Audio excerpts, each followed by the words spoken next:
Hello बच्चों, कैसे हैं आप सब। आई होप आप बहुत अच्छे से होंगे और एग्ज़ाम्स की तैयारी भी अच्छी कर रहे होंगे। फैब आने वाला है, अलर्ट हो जाओ, थोड़ा सा पढ़ाई पे अपना ध्यान बढ़ा लो। फिर उसके बाद मार्च के बाद तो मस्ती मस्ती करनी है, ठीक है। आज हमने जो नया टॉपिक शुरू किया था अव्यय, आई होप आपको समझ में आ रहा होगा। और हर नए उसके लिए आप तैयार रहो कि हर बार मैं अच्छे वाले नोट्स आपको देती रहूँगी, आप सीरियस होकर पढ़ते रहो और एग्ज़ाम्स में अच्छे वाले मार्क्स लाके अपने पेरेंट्स को खुश करते रहो। चलो अब हम शुरू करते हैं। मैंने आपको लास्ट उसमें बताया था वीडियो में कि अव्यय के कितने भेद बताए थे, आप बताओ मुझे। मैंने आपको 5 भेद बताए थे, ठीक। क्रिया विशेषण, संबंध बोधक, समुच्चय बोधक, विस्मयादि बोधक और निपात। तो मैंने आपको बोला था कि हर एक टॉपिक को हम अच्छे से समझेंगे और उस पर हम डिस्कस करेंगे, ठीक है। पढ़ाना एक अलग बात होती है, डिस्कस करना, बातें करना और उस चीज़ को समझना एक अलग बात होती है। मैं वो वाली टीचर नहीं हूँ कि नोट्स बनाए बताए ब्लैक बोर्ड पे चलो हो गया छुट्टी। मैं चाहती हूँ आप अच्छी चीज़ अच्छे से समझो, याद रखो और उस चीज़ को बिल्कुल अपने में ले लो कि आप कभी भी उस चीज़ को ना भूल सको। तो आज जो हम नया शुरू करेंगे वो है क्रिया विशेषण। अव्यय का जो सबसे पहला वाला भेद है क्रिया विशेषण है। आज हम उसकी परिभाषा देखेंगे, ठीक है बेटा। चलो तैयार हो जाओ। जो अव्यय क्रिया की विशेषता बताते हैं उन्हें क्रिया विशेषण कहते हैं। विशेषण वाली परिभाषा याद है ना, उसी तरीके से चल रहा है। आई होप आपको मैंने जो विशेषण की परिभाषा बताई थी, अब मैं बार बार नहीं बताऊंगी, आपको याद होगी। जो अव्यय क्रिया की विशेषता बताते हैं उन्हें क्रिया विशेषण कहते हैं।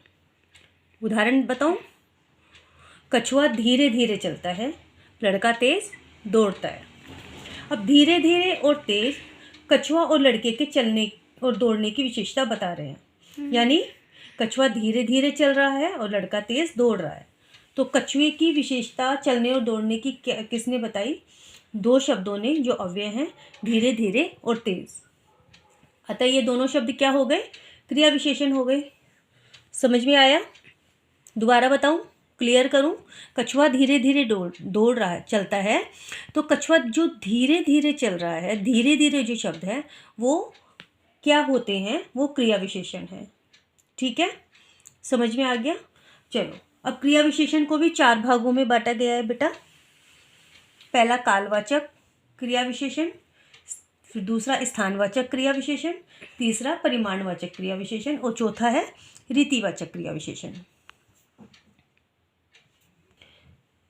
तो इस तरीके से मैंने आपको बताया कि क्रिया विशेषण के भी 4 भेद और हैं, कालवाचक, स्थानवाचक और परिमाणवाचक और रीतिवाचक, ठीक है बेटा।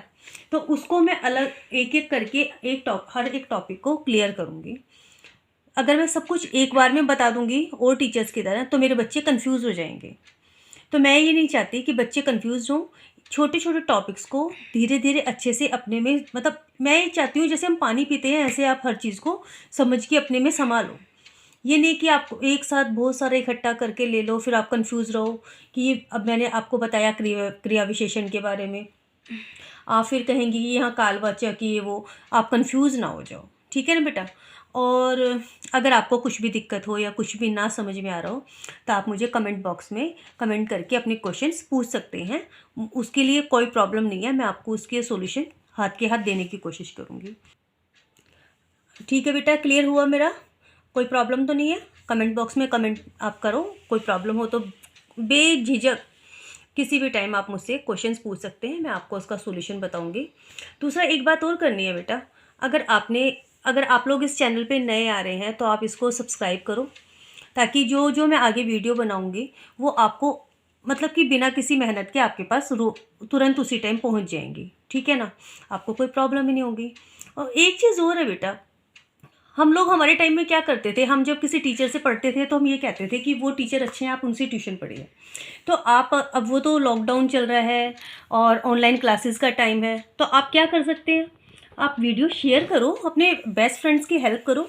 अगर मैं और टीचर्स की तरह या और यूट्यूबर्स की तरह मैं ये नहीं कहूँगी शेयर करो लाइक करो, वो आपकी मर्ज़ी है। आई डोंट केयर कि आप उसको पसंद, मैं तो ये कह रही हूँ अगर आपके कोई बेस्ट फ्रेंड्स हैं तो आप उनकी भी हेल्प करो कि हाँ अगर ये वाले नोट्स हमें अच्छे मिल रहे हैं आप इससे पढ़ो। तो आप चाहे तो इस तरह से अपने बेस्ट फ्रेंड की हेल्प कर सकते हैं, ठीक है ना।